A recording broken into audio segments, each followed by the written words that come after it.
चुनावी मौसम और दल बदल अब एक दूसरे के पर्यायवाची हो चले हैं। मतलब आप लिख के रख लो कि ये तो होगा ही होगा। जिधर ज्यादा माल मलाई उधर का रुख कर लिया जाता है। लेकिन एक बात है दोस्तों जो रह रहकर मन में सवाल पैदा करती है कि क्या बरसों से अपनी मेहनत और लगन से सींचा हुआ दल छोड़कर दूसरे दल में जाना क्या वाकई इतना आसान होता है? क्या ऐसा सिर्फ लालच के कारण किया जाता है? क्या पैसा और पद ही इसका कारण होता है? और सबसे बड़ा सवाल मेरे मन में यह है कि क्या उतनी ही इज्जत और वो मकाम वहां जाकर भी हासिल होता है? चलिए फिर आज इसी पर बात करते हैं और जानते हैं कि राजस्थान के ऐसे दल बदलू नेताओं के बारे में कि अभी उनकी वहां पर क्या स्थिति है जहां वो गए हैं।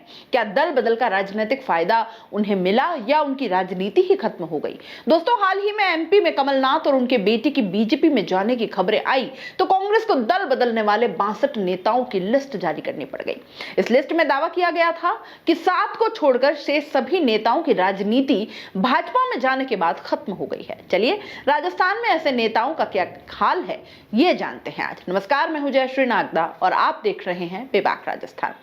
चलिए सबसे पहले बात लेटेस्ट दल बदल की करते हैं तो जाहिर तौर पर मालविया का नाम सबसे आगे आता है। कांग्रेस के बड़े आदिवासी नेता मालविया रहे हैं। इनका वागड़ और कांठल क्षेत्र में जबरदस्त प्रभाव है। विधानसभा चुनाव 2023 में बागीदौरा विधानसभा सीट से कांग्रेस की टिकट पर ये विधायक चुने गए थे। हाल ही में उन्होंने विधायक पद से त्याग पत्र दे दिया। 4 बार विधायक और 1 बार सांसद रह चुके हैं। कांग्रेस राज में 2 बार मंत्री भी रहे हैं। मालविया की पत्नी रेशम देवी अभी बांसवाड़ा की जिला प्रमुख हैं और मालविया ने कह दिया है कि वे भी भाजपा में जल्द ही शामिल हो जाएंगी। अब चलिए देखते हैं कि भाजपा में इनकी क्या स्थिति है। गृह मंत्री अमित शाह के राजस्थान दौरे से ठीक पहले महेंद्र जीत सिंह कांग्रेस छोड़कर भाजपा में शामिल हो गए। ऐसे में इस बात की संभावना ज्यादा है कि भाजपा उन्हें लोकसभा सीट से मैदान में उतार सकती है। मालविया ने राजनीति की शुरुआत एबीवीपी के बैनर तले की थी। वे इसे अपनी घर वापसी बता रहे हैं। आदिवासी नेता होने के कारण भाजपा को डूंगरपुर, प्रतापगढ़ और बांसवाड़ा क्षेत्र में मजबूती मिलेगी। यहां भाजपा का कांग्रेस के साथ ही बीएपी से भी कड़ा मुकाबला होने वाला है। नंबर 2, ज्योति खंडेलवाल की बात करते हैं। जयपुर की पूर्व मेयर ज्योति खंडेलवाल कांग्रेस में करीब 20 साल तक सक्रिय रही। जयपुर मेयर का पहला डायरेक्ट चुनाव जीतकर चर्चा में आई और कांग्रेस में महिला चेहरा बन गई। उन्हें सचिन पायलट खेमे का माना जाता रहा। विधानसभा चुनाव 2018 में ज्योति खंडेलवाल ने किशनपोल सीट से दावेदारी की थी लेकिन टिकट नहीं मिला। इस पर उन्होंने कांग्रेस के सभी पदों से इस्तीफा दे दिया। बाद में कांग्रेस ने उन्हें जयपुर सीट से लोकसभा चुनाव भी लड़ाया लेकिन उन्हें हार का सामना करना पड़ा। इस बार विधानसभा चुनाव 2023 में टिकट नहीं मिलने की आशंका के चलते उन्होंने कांग्रेस छोड़ दी है। चर्चा थी कि भाजपा उन्हें किशनपोल सीट से टिकट दे सकती है लेकिन ऐसा हुआ नहीं। अब भाजपा में क्या स्थिति है? ज्योति खंडेलवाल ने 4 महीने पहले ही भाजपा ज्वाइन की थी। उन्हें अभी तक कोई जिम्मेदारी नहीं दी गई है।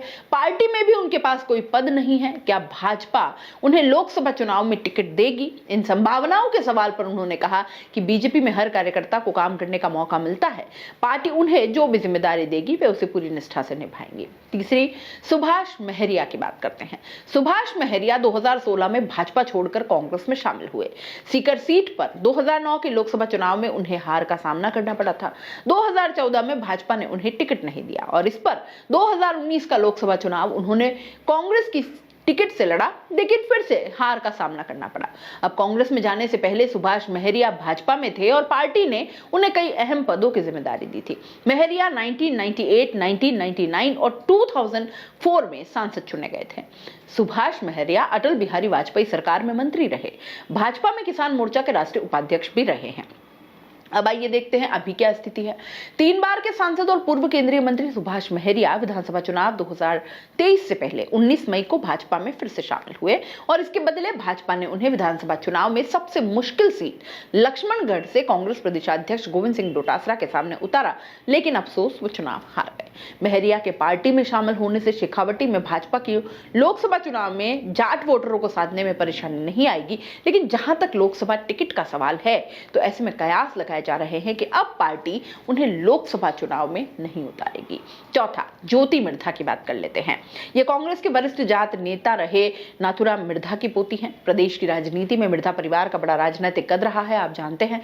इसका लाभ कांग्रेस को मिलता रहा था। 2009 में ज्योति मिर्धा ने नागौर लोकसभा सीट से कांग्रेस के टिकट पर चुनाव जीता। 2014 में उन्हें बीजेपी के सीआर चौधरी और 2019 के आम चुनाव में एनडीए उम्मीदवार हनुमान बेनीवाल से हार का सामना करना पड़ा।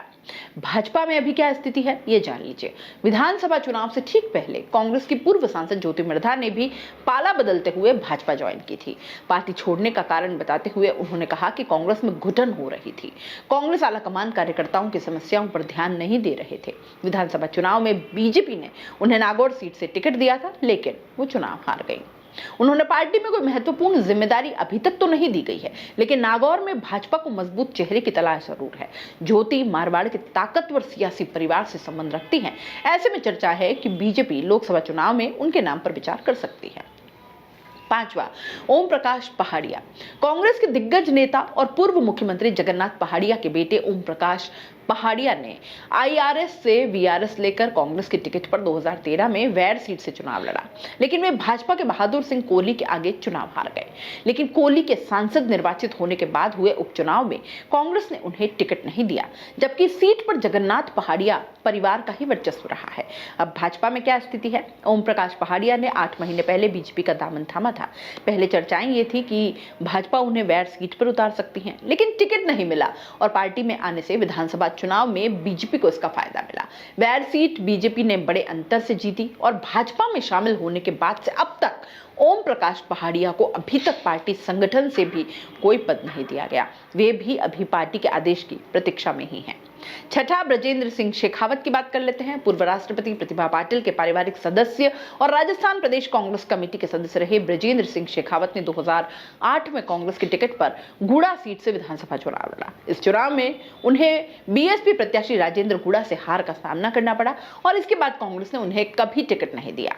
अभी क्या स्थिति है भाजपा में? पिछले साल 12 जून को बीजेपी का दामन थामा। चर्चाएं थी कि उन्हें बीजेपी गुड़ा सीट से चुनाव लड़वा सकती है, लेकिन ऐसा हुआ नहीं। अभी तक पार्टी ने भी कोई जिम्मेदारी नहीं सौंपी है। वे अभी वेट एंड वॉच की स्थिति में ही हैं।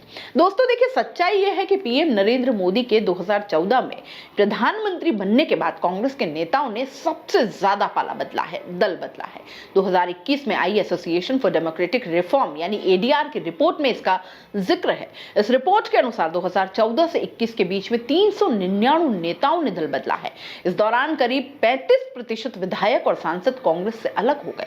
कांग्रेस छोड़ने वाले नेताओं की लिस्ट अभी और लंबी होने वाली है और कांग्रेस के 3 से 4 पूर्व मंत्रियों सहित कुछ नेताओं के बीजेपी से संपर्क में होने की भी चर्चाएं चल रही है, जिसने कांग्रेस की मुश्किलें जरा बढ़ा दी है। कयास ये लगाए जा रहे हैं कि पूर्व कैबिनेट मंत्री लालचंद कटारिया, राजेंद्र यादव और पूर्व विधायक रीचपाल मिर्धा और नानालाल नीनामा भी भाजपा ज्वाइन कर सकते हैं। इन नेताओं ने अभी तक इन चर्चाओं का खंडन नहीं किया है। हालांकि कांग्रेस ने डैमेज कंट्रोल करने की कोशिशें जरूर तेज कर दी है।